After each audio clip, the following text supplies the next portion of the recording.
మరొక breaking update చూద్దాం. Deputy CM Pawan Kalyan Kurnool జిల్లా పర్యటన అయితే ఖరారైంది. ఇవాళ కర్నూలులో పవన్ పర్యటించనున్నారు.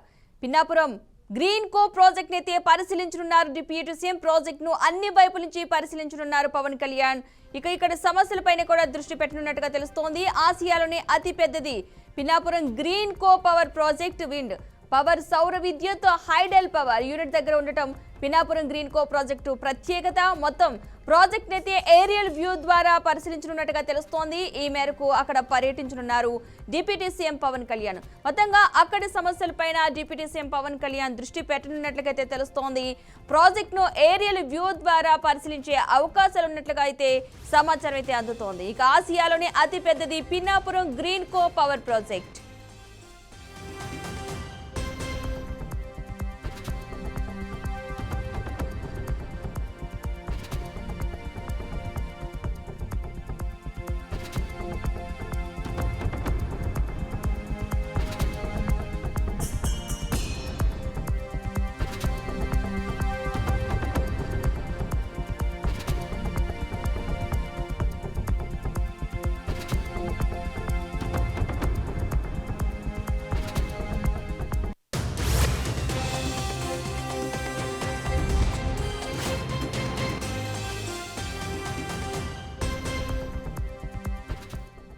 డిప్యూటీ సీఎం పవన్ కళ్యాణ్ కర్నూలులో ఇవాళ పర్యటించనున్నట్టుగా తెలుస్తోంది. ఇదే అంశానికి సంబంధించిన పూర్తి సమాచారాన్ని మా ప్రతినిధి బసవరాజు అందిస్తారు. బసవరాజు, డిప్యూటీ సీఎం పవన్ కళ్యాణ్ పర్యటనకు సంబంధించిన అప్డేట్స్ ఏంటి?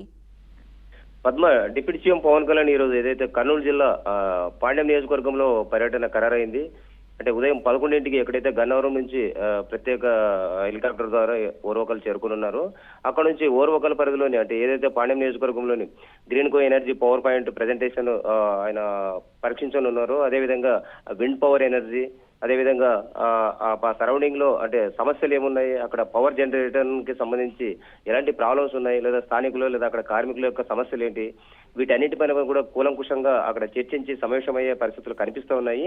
అయితే ఏదైతే అధికారులు కూడా డిప్యూటీ సీఎం రాకన పురస్కరించుకొని జిల్లా కలెక్టర్ కావచ్చు, హెచ్పీ వాళ్ళు కావచ్చు భారీ బందోబస్తు ఏర్పాటు చేసి ఆయనకి స్వాగతం పలికేందుకు అన్ని ఏర్పాటు చేశారు.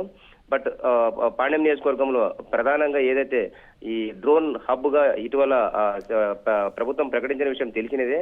అదేవిధంగా సెంట్రల్ ప్రత్యేక డ్రోన్ హబ్ గా దీన్ని చేయడానికి నిధులు కూడా కేటాయించింది. ఈ నేపథ్యంలో ప్రత్యేకించి అంటే కర్నూలుని అంటే పశ్చిమ ప్రాంతంలో అంటే రాయలసీమలోనే ముఖద్వారమైన కర్నూలుని ప్రధానంగా డెవలప్ చేయాలి, ఇక్కడ మ్యాక్సిమం ఉద్యోగ అవకాశాలు కల్పించాలని ఒక సదుద్దేశంతో గవర్నమెంట్ అయితే ఎనర్జీ కావచ్చు, ఇది మన డ్రోన్ కెమెరాస్ హబ్ కావచ్చు, ఇట్లా రకరకాలుగా వాటిని అన్నిటి కూడా డెవలప్ చేసే మూమెంట్ లో డిప్యూటీ సీఎం ఇక్కడికి వచ్చి వీటన్నిటిపైన కూడా ఆరాదీసి అంటే ఏమైనా లోటుపాట్లు ఉన్నాయా, లేదా అంటే పకడ్బందీగా అక్కడ పనులు జరుగుతున్నాయా, ఏదైతే విండ్ పవర్ విద్యుత్ ఉత్పత్తి కానీ ఇట్లాంటివి ఏమన్నా లోపాలు ఉన్నాయా వాటి పరీక్షించి సరిచేసి ప్రభుత్వానికి మళ్ళీ నివేదిక ఇచ్చే పరిస్థితులు అయితే కనిపిస్తున్నాయి. Padma, right, thank you Basavaraju.